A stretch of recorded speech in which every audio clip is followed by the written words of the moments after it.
doctora Rosaelia Robles Medina. Adelante, doctora Rosaelia Robles Medina. Sí, doctor. Este día va a tratar el tema el derecho social como trinchera epistemológica, ruptura desde la protección del trabajo frente a la lógica neoliberal del sistema jurídico. Bien, vamos a hacer una breve síntesis de su trayectoria académica. La doctora Rosaelia Robles Medina es profesora investigadora de tiempo completo de la Facultad de Derecho de nuestra alma mater, la Benemérita Universidad Autónoma de Puebla.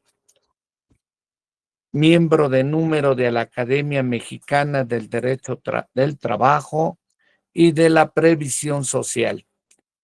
Integrante del Cuerpo Académico de Derechos Económicos, Sociales y Culturales, CA 353, perfil deseable PRODEP, en el padrón de investigadores de la BIEP, de la BUAP, y también es miembro del Sistema Nacional de Investigadores. Bien, adelante, doctora Elia Robles Medina, por favor. Gracias, doctor. ¿Me escuchan bien? Perfecto. Una disculpa por los inconvenientes de hace un momento, pero parece que estoy teniendo problemas de conexión. Espero que no me falle. Sí, bien, doctor, muchas gracias por permitirme participar en este evento. La verdad es que he estado tratando de escuchar algunas de las ponencias que han sido muy interesantes. Particularmente ayer por la tarde tuve la oportunidad de escuchar al doctor Olivares, y bueno, a los que le antecedieron, como el doctor Marco Gutiérrez Ayala, y la verdad es que este evento pues nos deja muchos conocimientos, muchas posturas, muchas preguntas sobre diferentes aspectos que se han ido abordando. Y en mi caso, pues a mí me gustaría, como usted ya lo mencionó, doctor, amablemente, mencionar o titulé la ponencia como el derecho social como una trinchera epistemológica y cómo es que existe una ruptura desde la protección del derecho frente a la lógica neoliberal del sistema jurídico. ¿Por qué señalo que hay una ruptura epistemológica desde el derecho social? Particularmente me enfoco en el derecho del trabajo y de la seguridad social, que es justamente en el área en donde me desenvuelvo, me dedico y también al mismo tiempo la que más me gusta. Pues lo que puedo decir al respecto es que hay una ruptura epistemológica, puesto que se han, digamos que analizando algunos principios protectores del derecho de la seguridad social, poco a poco o progresivamente se han erosionado por una racionalidad jurídica orientada en el mercado. Ya he escuchado a algunos ponentes anteriores a mí que hablaban sobre estas reglas del mercado y precisamente pues sabemos que estamos hablando del neoliberalismo. Pero antes de llegar al neoliberalismo, me gustaría recordar que el artículo 123 constitucional se creó en 1917 y dentro de él se establecieron los derechos sociales. Algunos integrantes de huelgas importantes que hubo en nuestro país, como la huelga de Río Blanco y Cananea, posteriormente serían parte del constituyente de Querétaro de 1916 y justamente a ellos se les debe pues esa comisión que creó el artículo 123 constitucional, que como sabemos fue pionero a nivel internacional en el establecimiento a nivel constitucional de los derechos sociales. Entonces, pues vienen estos vientos, decía el doctor Olivares, los vientos del neoliberalismo en 1982 en México y en América Latina, en donde comenzaron las ideas neoliberales y dejaron atrás estados benefactores como el estado keynesiano de 1930. Ideas como la privatización, como la productividad y la flexibilidad laboral en mi área, pues comenzaron a mencionarse. Por ejemplo, se empezaron a establecer algunos tipos de contratos bajo la bandera de la flexibilidad laboral, empujadas obviamente por el neoliberalismo. ¿Como cuáles contratos? Por ejemplo, contratos por hora, establecer dentro de los mismos contratos periodos de prueba o capacitación, en donde a las personas para que puedan obtener un trabajo definitivo o indeterminado se les evalúa y en caso de que no resulten evaluados favorablemente, pues podrían ser despedidos si esos despidos son justificados. Por otro lado, se reduce el despido injustificado en cuanto a los salarios caídos, es decir, esa sanción que se le aplica al patrón por despedir injustificadamente. Entonces, en base a estos ejemplos, me gustaría que ahora sí lleguemos a ese análisis de la ruptura epistemológica. ¿Por qué? Porque se han vulnerado ciertos principios en el derecho del trabajo y en la seguridad social.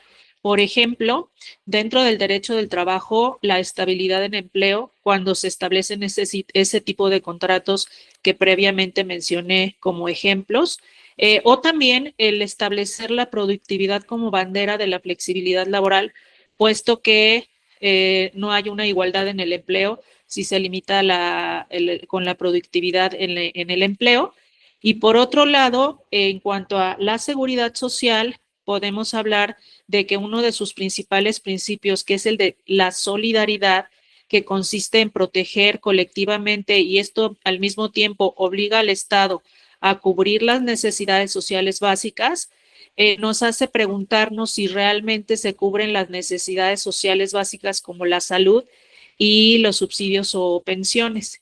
Por ejemplo, en materia del ramo de retiro, cesantía en edad avanzada y vejez, hemos visto a lo largo de los años cómo se ha ido aumentando la edad para jubilarse de las personas, tanto en la ley del Seguro Social como en la ley del ISSSTE, o incluso dentro de los mismos contratos colectivos de trabajo. Entonces, la pregunta es, ¿se cubren las necesidades sociales básicas como la salud, los subsidios y las pensiones?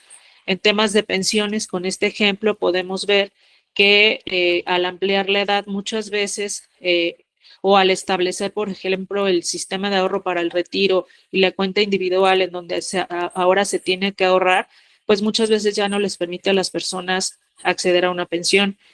Y además de ello, las personas que no pueden acceder a una pensión, a lo más que pueden aspirar es a una pensión garantizada, la cual se mide con UMAS, es decir, ya no se mide con el salario mínimo cuando se trata de una pensión garantizada. Recuerdo o vuelvo a recordar que se trata de la pensión garantizada cuando una persona no logró contratar un seguro de renta vitalicia y de sobrevivencia para sus familiares y la única opción o alternativa que tiene es esa pensión garantizada. De acuerdo a lo que establece el artículo 170 de la Ley del Seguro Social, en el 2021 se hizo un cambio. La pensión mínima garantizada, así se llamaba antes, era de un salario mínimo diario, eso era lo único que podía obtener una persona. Y no si, aunque ya de por sí era una cantidad, pues, que no podemos considerarla digna, se convirtió en una cantidad todavía menos digna cuando se estableció que en lugar de que fuera salario mínimo, se estableciera por UMA. Eso significa que una persona, en resumen, de una tabla que viene en este artículo 170 y en el transitorio, establece un parámetro de mínimos y máximos, en donde la cuantía mínima va a ser de 2,622 pesos y la máxima de 8,241. Eso en el 2021, cuando se presentó esta reforma, que era el equivalente a un salario mínimo de 4,251. Pero si nosotros lo comparamos con la actualidad, el salario mínimo en la zona del resto del país, que es en la que estamos, en Puebla, es de 8,364 pesos. Por lo tanto, esa cantidad no alcanza para cubrir, pues como podemos ver, ni siquiera las necesidades básicas de una persona y mucho menos se cubre un salario mínimo, lo cual vulnera la protección al salario mínimo de acuerdo a la Organización Internacional de Trabajo, pues se trata de una cuantía mínima que debería de recibir una persona. Esto de acuerdo al diario oficial. Ahora, la Corte ha determinado desde 2019 que no debe aplicarse la cuota diaria para el pago de una pensión con base a UMAS. Sin embargo, pues ya vimos que en la ley federal, la ley del Seguro Social, sí se estableció un parámetro para una pensión garantizada con UMA, lo que representa en términos numéricos lo que acabo de señalar. Por lo tanto, pues como ustedes pueden notar, existe esta ruptura epistemológica tomando en consideración algunos de estos principios como la solidaridad, como la estabilidad y la igualdad en el trabajo, y por tanto es importante repensar cómo es que podemos redefinir el derecho social en cuanto a los principios protectores que lo regían, puesto que, recordemos, se trataba de equilibrar los factores productivos, como era el capital y el trabajo, en palabras de Carlos Marx. Entonces, pues esa sería mi conclusión, doctor, y mi intervención al respecto. Muchas gracias. Bien, pues hemos escuchado a la doctora Elia Robles Medina, a quien pues le damos un fuerte aplauso por su disertación tan clara sobre esta cuestión. Y bueno, pues nuestro agradecimiento y afecto por su participación.